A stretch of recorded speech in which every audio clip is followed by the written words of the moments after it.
So today I will be showing you a simple pop-up inspired by the pop-up books I loved when I was a kid. I'm going to show you how you can make a three-dimensional type drawing inspired by pop-up books. Here's a sample real quick. It looks like a folded piece of paper with a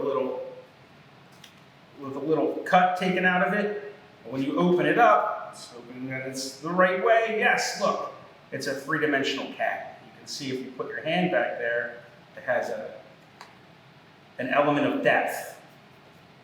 And it sort of pops up when you open it. That's one sample. You don't have to copy these either. You can come up with your own ideas. Like this one is completely different. It's a outer space creature. On his home planet, there's a bug there in the foreground. He's a blobby character. He looks pretty happy. Some strange plant life in the background and a rocket ship, stars and planets. It's fun to imagine different worlds. This one's a little bit more normal. It's a house in the forest. There's a smiley guy there. Little path going down, leading away from the house or towards the house. And then this one is just cute for cuteness' sake. It's just hearts. This would be a good Valentine to give to somebody, or maybe make a present for somebody in your family, someone you care about. So I'm going to show you how to create these. All you need, some paper, doesn't matter what color. I have a lot of different colors here. You're going to need a pair of scissors, something to draw with. I'm using markers. Pencils are fine, and you're going to need some glue. Okay? Not that complicated. So I'm going to grab a piece of paper here. Let's go with this yellow piece of paper. And the first thing you're going to want to do is fold it in half like a book. Make sure the corners are lined up. Put a crease right there. Slide this over. And what we're going to do is make two cuts. I'll line them out so you can see them.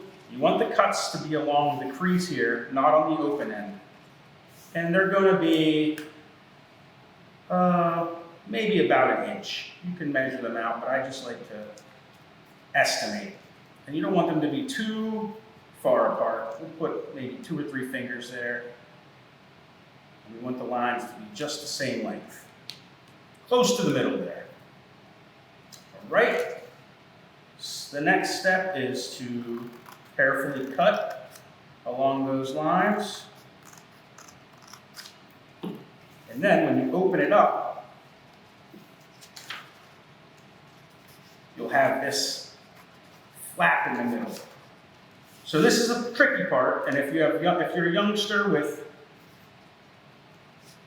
with hands that aren't quite good at manipulating the paper, maybe a grown-up can help you, but you see, you can poke through. All right. So when you fold it back, that's missing now because it's tucked inside. And when you open it up, it's like a bench here. Okay? So, this will be our background. This flat place here is where we're going to glue a figure, or the main focus of our scene here, and then this will be the foreground. So, let's see. I will come up with let's think of something fun we can put there. How about, can't go wrong with imaginary creatures. So I'm going to do a blobby creature, okay?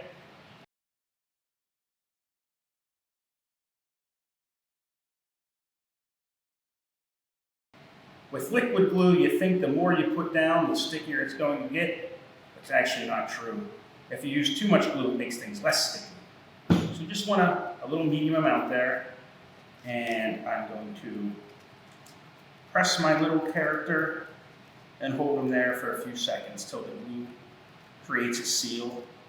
It won't be 100% dry yet, but it'll stick long enough so that if we close it and open it back up, the character stands.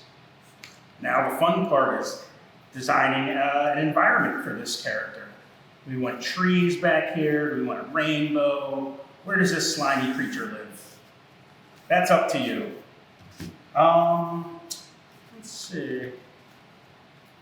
Let's give him, or it, we're going to give it a pond to live in, or near. So I'll take some glue.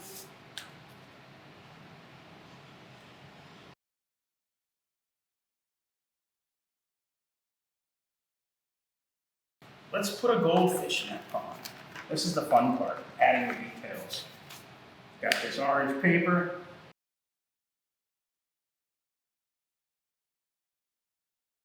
So we have our character in the middle, we have a little bit of something in the foreground here, and then maybe we'll put something in the background. Let's grab a white piece of paper. We're going to put some clouds up there.